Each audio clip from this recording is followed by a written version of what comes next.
20-minute presentation with time for questions. And so, yeah, and I'm here to make sure the tech all looks good.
Good afternoon and welcome to The Power of Trade, Sheet'ká Ḳwáan Influence over Russian Colonizers, presented by Michael Kraemer, who is a PhD candidate in history at Ohio State University. G'nachtish, Michael. G'nachtish. Shia awadanech Michael Kraemer xhat duwasáakw. Shamano anich xhat. Jewish xhat xhaltóow xhat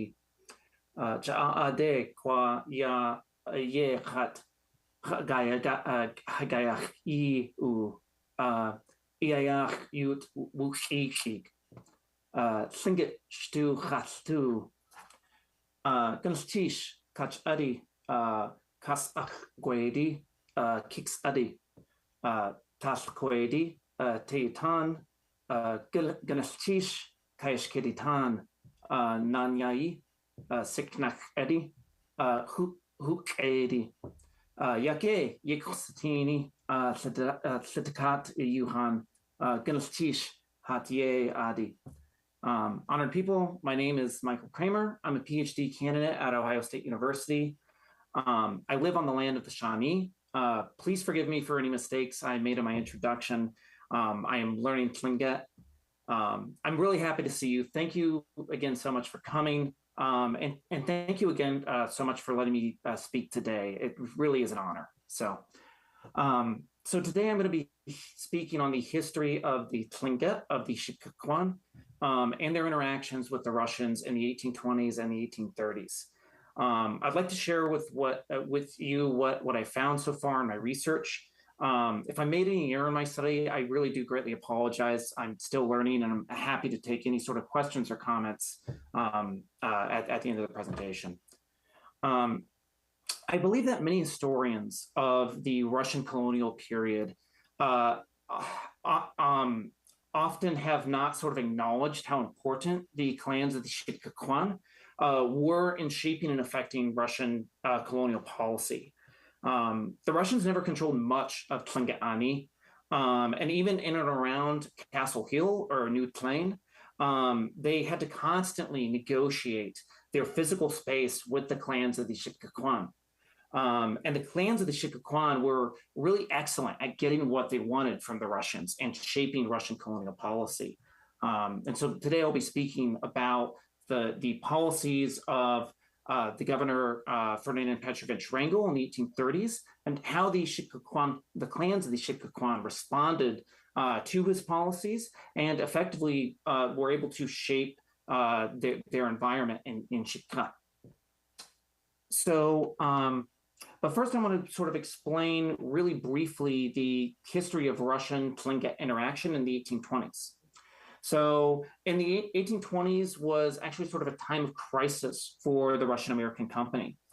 So in 1821, the Kiks.ádi clan resettled in their homelands right next to the settlement of Novoarkhangelsk, which you can see right here on this map. And they initiated a trade relationship with the Russians. And this trade relationship really greatly advantaged the Kiks.ádi and then the Kaagwaantaan, who settled on Sheet'ká in 1823. And so what did this sort of trade relationship do? Well, so in sort of ad hoc individualized trades, common Russians often went into significant debt in order to simply attain basic foodstuffs from the Tlingit, like, for instance, berries or fish or meat. Meanwhile, the Kiks.ádi and the Kaagwaantaan were able to secure durable goods like calico cloth, metal knives, and sometimes even firearms from the Russians. And in the 1820s, Russian company administrators and the Russian colonizers knew that this sort of unbalanced trade relationship ran counter to their economic interests. But they tolerated mainly to sort of preserve peace between them and the Tlingit, and also to maintain access to Tlingit furs.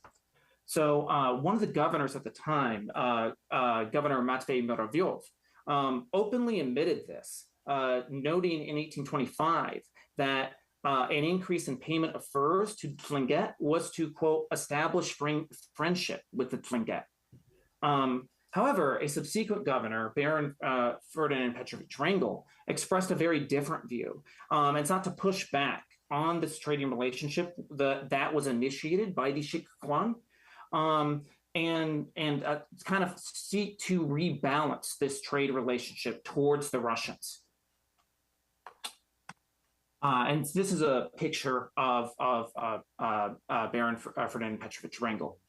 And so to sort of steal the resources of Tlingit and to steal the resources of the Sheet'ká Ḳwáan, Wrangell first acted to sort of rebalance this trade relationship. He sought to change the physical layout of the Russian colonial settlement of Novoarkhangelsk, and sought to exercise greater control both over the Tlingit population and also the Russian population. He moved fairly quickly, actually. So he arrived in fall of 1830, but by December 1830, only 3 months after his arrival, Wrangell sought to impose sort of a completely different trading relationship. And so first, what he did was he actually set up a centralized marketplace where he intended for all trading between the Russians and the Tlingit of the Sheet'ká Ḳwáan to occur. And he also standardized these exchanges, sort of setting a maximum price that the Russians, both common Russian people and also the Russian state, could pay for Sheet'ká Ḳwáan goods. And the idea here was to prevent the Tlingit traders from constantly sort of raising their prices.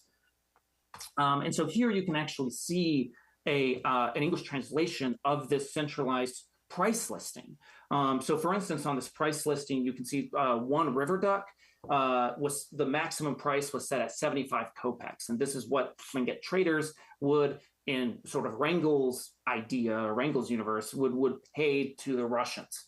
While, for instance, a large deer would cost, the maximum price would be 12 rubles. So in addition to these price controls, Wrangell tried to set up these strict enforcement mechanisms to ensure compliance. So he designated a subordinate to observe every exchange that was done at this marketplace. And he ordered that no exchanges should occur past 1 o'clock, or sorry, before 1 o'clock in the afternoon. Barter was allowed, but this barter could not exceed these set prices set up on this price listing. Wrangell also sought to abolish all sorts of petty trading at any other place in the settlement, besides the, quote, well-known market at the Rock by the Company bathhouse.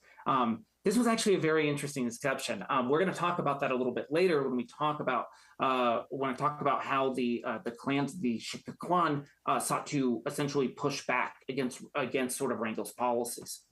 But ideally, these changes would allow the company to control trade and prevent company employees from going into significant debt with the company for trading goods with the Lingít, as what happened in the 1820s. However, the sort of establishment of a centralized marketplace and the appointment of a sentry was not enough to force the ban on petty trading. People were still trading all throughout the settlement during this time in the early 1830s. So in addition to these regulations, Wrangell sought to physically reconfigure the space of Novohrangelsк to sort of advance company goals. And so he specifically organized the building of a palisade that would surround the newly built houses east of the settlement and protect them from incursions. And so you can see this a little bit on this map here. So there was originally a wall that the Russians built here, separating the settlements of the Sheet'ká Ḳwáan from the Russians. In addition, Wrangell sort of tried to expand this wall, and this doesn't actually appear on the map, but tried to expand this palisade to cover this area as well, where a lot of Russians were building houses a little bit to the northeast. And this is the river Xhaasdahéen, and we'll talk about that momentarily. So anyway, so Wrangell essentially is seeking to construct this palisade, and he's able to sort of successfully put it up fairly quickly and build it fairly quickly. And indeed, sort of in a letter to his parents-in-law, he wrote that a majority now in the early 1830s of the Russian employees lived in that suburb that I was just showing of the settlement, which was, quote, nevertheless exposed from all sides to the Lingít. And this then did allow the Lingít to sort of constantly raise their prices, because they'd go up to the homes of these Russian employees, essentially say, do you want to buy this good? Do you want to buy this good? And the Russians often didn't have access to good quality food, and so they would often sort of pay very high prices for foodstuffs. So the work on the palisade began pretty quickly after Wrangell's arrival. So on April 30th, 1831, Wrangell reported to the main office that the palisade was built, and it was constructed southeast of Castle Hill, or New Plain, and enclosed many of the new houses in the walls. In addition to, in his mind, quote, preventing harassment of the Russians, Wrangell also held that it could stop Tlingit traders from fleecing the Russians. And in addition to those foodstuffs, Tlingit traders regularly sold the Russians rum, which often the Russian employees would get drunk off of and then not essentially be able to work. So Wrangell's essentially trying to stop this sort of trading relationship. So while in his reports, Wrangell sort of described his interventions as like very effective. His letters actually, other sections of his letters show that this is not actually a one-sided victory for the Russians, and that often his sort of interventions were constantly resisted by the Tlingit and leading to many renegotiations. So, for instance, the Tlingit market, centralized marketplace I was talking about, did not at first attract Tlingit traders, as the price controls that Wrangell imposed were quite resented. So, in fact, it appears that the centralized marketplace was actually boycotted by Tlingit traders for around 9 days. Wrangell states in a letter to his in-laws that, quote, the Tlingit market failed until yesterday. Its supporters had balked, not wanting to be subject to our taxes, end quote. From the perspective of the Tlingit traders, though, these weren't Wrangell's sort of price controls and taxes, were a direct cut into their profits and a direct cut into the customary trade relationship that they set up in the early 1820s, that the Kiks.ádi initiated, and then the Kaagwaantaan also participated in by 1823. So it's only after a diplomatic dialogue between Russian officials and the duwasáakw, or Tlingit elders, did trading between the Sheet'ká Ḳwáan and the Russians resume at this centralized marketplace. Unfortunately, Wrangell didn't write about what was said during this diplomatic negotiation or even who was involved. Regardless, this letter, though, is a very important reminder that we can't take Russian documents at face value. The authority of Tsarist administrators was not unidirectional, and while they might write back to St. Petersburg that they instituted a new order and everything went great, in actual reality on the ground, the clans of the Sheet'ká Ḳwáan are constantly pushing back against these orders and are constantly forcing the Russians to renegotiate their rule around the very small settlement of Novoarkhangelsk. So also, for instance, in the letter announcing price restrictions, Wrangell also included an exception for the Sheet'ká Ḳwáan traders to barter at a rock near the company house, which effectively prevented the establishment of a complete Russian monopoly. So you have that centralized marketplace, but there's even an official exception to have barter inside the town. And this exception was also for Sheet'ká and yádi, or nobles, who were allowed to walk freely inside the town and buy supplies. It's worth noting as well that Wrangell often, again, recorded successes as completely effective, but again, when you look at these documents, they were not. They simply were not. In addition, Wrangell sort of talks about in his letters that the Tlingit expressed great surprise at this palisade going up. This is sort of a common trope, however, that European colonizers always use when discussing indigenous peoples, that they're surprised at sort of European structures. And it's just not the case. Because not only was there not much surprise at this palisade, but it wouldn't have surprised the Kiks.ádi because they constructed much more elaborate walls at Shishkanu, or the fort of the young saplings, to defend their territory against the Russians nearly 30 years earlier. And so it wasn't the palisade alone that made the Russian initiative somewhat effective. It was the combination of the centralized marketplace and the century. But even the wall itself did not actually prevent trading between common Russians and the Tlingit, because this newly built wall did not enclose all the buildings and the gardens of the company. So on the east side, northeast of Novoarkhangelsk, companies had built sort of small shops and gardens, which were on the river Xhaasdahéen. And it was here beyond the walls that Tlingit traders began congregating in small numbers and traded and interacted with common Russian employees on a routine basis.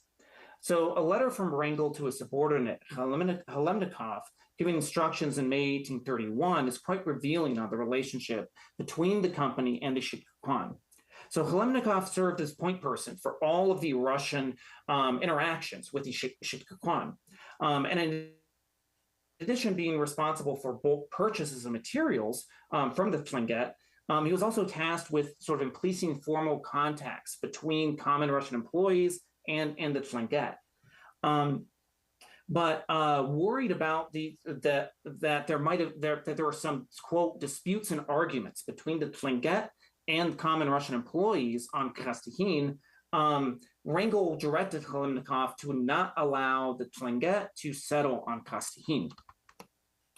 And so so it was pretty common for the Russians to be around Xhaasdahéen around this time. So in a letter that to Elizabeth Wrangell, Ferdinand Wrangell's wife, Hlemnikov, that subordinate of Wrangell, recalled memories of her strolling on Xhaasdahéen, picking raspberries or yádi. And Baron Wrangell sort of stressed that the Tlingit could not be allowed to settle there. But when you sort of read his letters, you find some very interesting exceptions, just like you find in the sort of the previous documents. He gave an important exception to a prominent member of the Sheet'ká Ḳwáan named Nashket, quote, whom I allowed to live on the creek during fishing on the condition that he be responsible for the quote unquote disorders of the Lingít. And this exception applied not only to Nashket, but also to other Tlingit who were permitted to fish in the area, and that simply Nashket would be responsible for any disorders that broke out. And in fact, we see this in his letter. So at the end of this letter, he wrote that some of these disorders, or quote unquote disorders, are always already occurring. So he stated, quote, if the Tlingit will dig up potatoes from our gardens, will it not be possible to post an Aleut sentry? This is not surprising, given those gardens did lay outside that newly built palisade. But the sentence is actually quite insightful as to the lack of power that the Russians had over the Tlingit on Sheet'ká. So the quite sort of specific and definite if clause implies that this has been a problem in the past.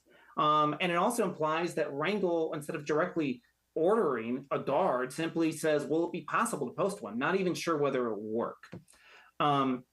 And in addition, he said not to let the Tlingit stroll near the spinner shops and quarters that were on Xhaasdahéen, implying again that it was sort of a common occurrence. And regularized trade was very common near Xhaasdahéen and near these spinner shops. So, but the thefts of potatoes and corals and scuffles were probably linked to that new wall, and also the attempt of the Russians to try to control or at least slightly manage Kiks.ádi activities on Xhaasdahéen. Xhaasdahéen was occupied and still is occupied by the Kiks.ádi clan of the Sheet'ká Ḳwáan, and was occupied thousands of years ago before the Russians ever came to Tlingit. The Kiks.ádi fished for salmon at Xhaasdahéen and hunted in the forests around it. Several oral histories state that before Euro-American contact, they dried fish at the mouth of the river and camped on the river during spawning season in both summer and autumn. Andrew Hope, in an oral history from 1946, stated that the houses of the Kiks.ádi used to stretch from Xhaasdahéen to Ka'an-Aku, or Jamestown Bay, just over 1 mile. This was called Xhaasdahéen, or the village sheltered by the mountain. Here, the Kiks.ádi obtained, quote, humpies, cohos, and dog salmon, and hunted for fur seal out in Sitka Sound. Xhaasdahéen was also, of course, the location of the major battle between the Sheet'ká Ḳwáan and others with the Russians under Baranov in 1804. And this was the start of the Kiks.ádi's march through the mountains to the north of the island. And so, therefore, when Wrangell sort of attempts to prevent the Kiks.ádi from settling on Xhaasdahéen, he's denying the Kiks.ádi the right to their own lands and a particularly important site of valuable resources, salmon and fur seals, and one that has deep cultural importance and historical significance to this day. However, that agreement with Nashket is very important because essentially this is a significant loophole that allows for the Sheet'ká Ḳwáan and the Kiks.ádi to continue to fish and settle on Xhaasdahéen. And simply Nashket would be responsible for quote unquote the disorders, right? That according to Wrangell were occurring. But by obtaining this exception, Nashket was effectively securing Kiks.ádi territory. And despite Wrangell's instructions reading like this very strict prohibition, it's in fact filled with loopholes that shows that the Russians don't actually control Xhaasdahéen and don't actually control the land of the Kiks.ádi and the larger Sheet'ká Ḳwáan. That said, this whole dispute would have still been a major insult for the Kiks.ádi. As the Xhaasdahéen was and unequivocally is still their land. And so by building their spinner shops on Xhaasdahéen, the Russians were trespassing, which is why you do have those thefts of potatoes and you do have those scuffles.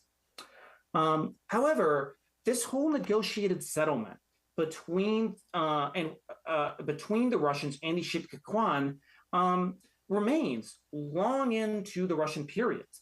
And the sort of aspects of this negotiated settlement are pay trading is still sort of allowed between the Russians and the Sheet'ká Ḳwáan even within the Russian colonial town, despite Wrangell's attempt to keep them apart. So if the palisade prevented Russians in Sheet'ká Ţlingit from trading and congregating in the nearer suburbs, then they simply moved to the small shops and gardens beyond the palisade. And while Wrangell did secure a little bit more control over the town, this trade relationship, originally initiated by the Kiks.ádi and the Kaagwaantaan, remained in place throughout the entire Russian colonial period. And only for a couple of years in the 1850s, this persisted until the arrival of American colonizers. So my larger sort of argument of this is we can't understand the history of Russian colonization in Tlingit without understanding how the Sheet'ká Ḳwáan and the Tlingit in general shaped and affected Russian policies. They were not just granted down on high and then immediately implemented. They were constantly resisted and negotiated by the Tlingit. So with that, thank you so much for listening, and I'll happily take any questions or comments, though I know we might be close to out of time. So thank you again.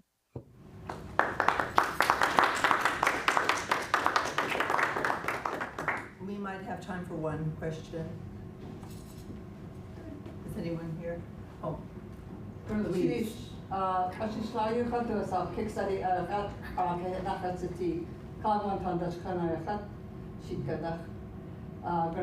really appreciate your time and attention to this matter. I am Kiks.ádi, and I regularly visit the site of Xhaasdahéen, which I believe is, sacred ground for us.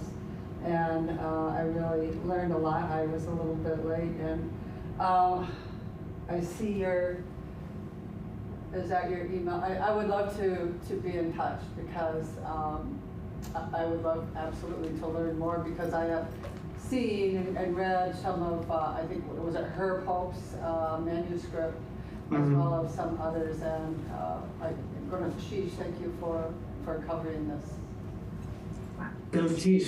Thank you so much for your comment. And yeah, her Pope's manuscript is it's a treasure. And it's So I'd absolutely be very happy to stay in touch. So don't hesitate to email me. Thank you so much. Michael. I'm going to get a picture of your email address. Any more questions for Michael? If not, thank you, Michael Kraemer. Thank you. Thank you. Have a wonderful day. Thank you.